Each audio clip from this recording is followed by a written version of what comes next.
శ్రీ గురుభ్యో నమ. శ్రీమాత్రే నమ. శ్రీ పరాభవ నామ సంవత్సరంలో ఆగస్టు నెలలో కన్యా రాశి వారికి ఏ విధంగా ఉంది? ఒక రకంగా చెప్పాలంటే కన్యా రాశికి అధిపతి అయినటువంటి వాడు బుధుడు గురుడితో కలిసి ఉన్నాడు. కన్యలో శుక్రుడు ప్రవేశించాడు. శుక్రుడు కన్యలో ఉన్నాడు అంటే ఒక రకంగా చెప్పాలంటే కన్యలో శుక్రుడు నీచపడ్డాడు అని చెప్పచ్చు. శుక్రుడు ఒక రకంగా అదృష్టాన్ని ఇస్తాడు, ఆశాభంగం చేస్తాడు. దగ్గరకు వచ్చినటువంటి ఏదైతే అదృష్టాన్ని కాలరాస్తాడు. ఇక్కడ కన్యకి 1, 2, 3, 4, 5 సప్తమ శని, 6వ ఇంట్లో రాహు, షష్టమ శని, సప్తమ శని, షష్టములో రాహు అంటే అష్టములో ఉన్నటువంటి వాడు ఇటువంటి వాడు. అలాగే 6వ ఇంట్లో ఉన్నటువంటి వాడు, ఇక్కడ 12లో ఇంట్లో ఉన్నటువంటి వాడు కేతువు, 11 లాభస్థానంలో గురుడు. ఒక్క ప్లస్ పాయింట్ ఉందయ్యా కన్యరాశి వారికి.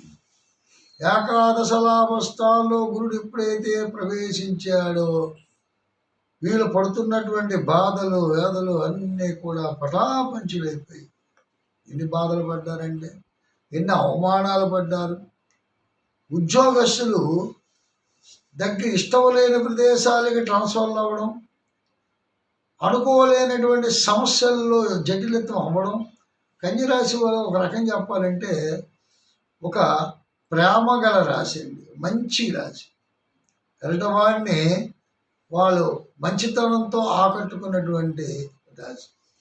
వాళ్ళకి ఈ ప్రభావం వల్ల అవమానాలు, అనారోగ్య సమస్యలు జటిలతమయ్యాయి. చాలా ఇబ్బందులు ఎక్కువయ్యాయి. అందుకే ఆ మధ్యకాలంలో సంవత్సర కాలం సుబ్రహ్మణ్యేశ్వర స్వామిని ఆరాధించమని చెప్తాను. ఈ సుబ్రహ్మణ్యేశ్వర స్వామిని ఆరాధించడం వల్ల కొంతమంది కొంత రకాలుగా సేద్యంలో ఉన్నారు. ఏది ఏమైనా గోచారం అనుభవించ తప్పదు. గోచారం అనేది చాలా ప్రమాదకరమైనది. ఇది 70% ప్రతి ఒక్కరికి కూడా ఉంటుంది. దాన్ని బట్టి మన గోచారం జరగవలసింది ఎలాగా జరుగుతుందండి, మరి ఇవన్నీ మాకెందుకు, ఇవన్నీ తెలుసుకొని మేము ఏం చెయ్యాలి అనేటువంటి క్వశ్చన్ మార్క్ ఈ మధ్యన అడుగుతున్నారు. అది మాలాడవాళ్ళ మీద అడుగుతారు. నేను చెప్పింది అదే, తెలుసుకొని ఏం చేస్తావు అంటే జాగ్రత్త పడతావు. పెద్ద అగాధం ఉంది, పెద్ద కష్టం రాబోతుంది అని ముందు తెలుసుకున్న తర్వాత ఆ కష్టంలో నుంచి ఎలా బయటపడాలి, ఆ కష్టాన్ని మనం ఎలా ఎదుర్కోవాలి అన్నటువంటి మనం బాగా సులువైన మార్గాన్ని తెలుసుకోగలుగుతాం.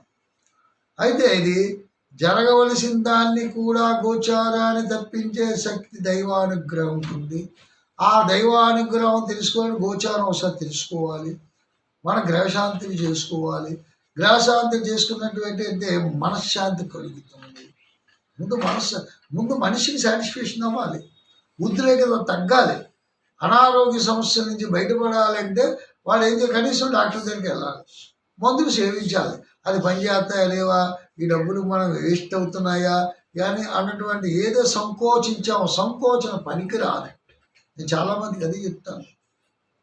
ఎక్కువ సంకోచన, వీటిని నిజంగా ఇవన్నీ అవుతాయా అవ్వా, ఇది నిజమేనా, ఇలాంటి క్వశ్చన్ మార్కుల వల్ల వాళ్ళు అక్కడ ప్రశ్నార్థకరమైనటువంటి సమస్యలు ప్రశ్నార్థకరంగానే సమాధానం ఉండిపోతుంది. అంచేత జాగ్రత్త పడడం మంచిది. శుక్రుడు యోగకారకుడే. యోగాన్ని ఇస్తాడు, భోగాన్ని ఇస్తాడు, రోగాన్ని కూడా ఇస్తాడు. తస్మాత్ జాగ్రత్త. అంచేత ఈ శుక్రుడు తాలూకా ప్రభావం చేత మనం జాగ్రత్తలు పాటించుకొని దైవానుగ్రహం పొందాలి. అమ్మవారి కుంకుమ పూజ చేయండి, కొన్ని సుఫలితాలు ఆశిద్దాం. మళ్ళీ మరో ఎపిసోడ్తో ముందుకు వస్తాను. అంతవరకు సెలవు. ఓం శాంతి.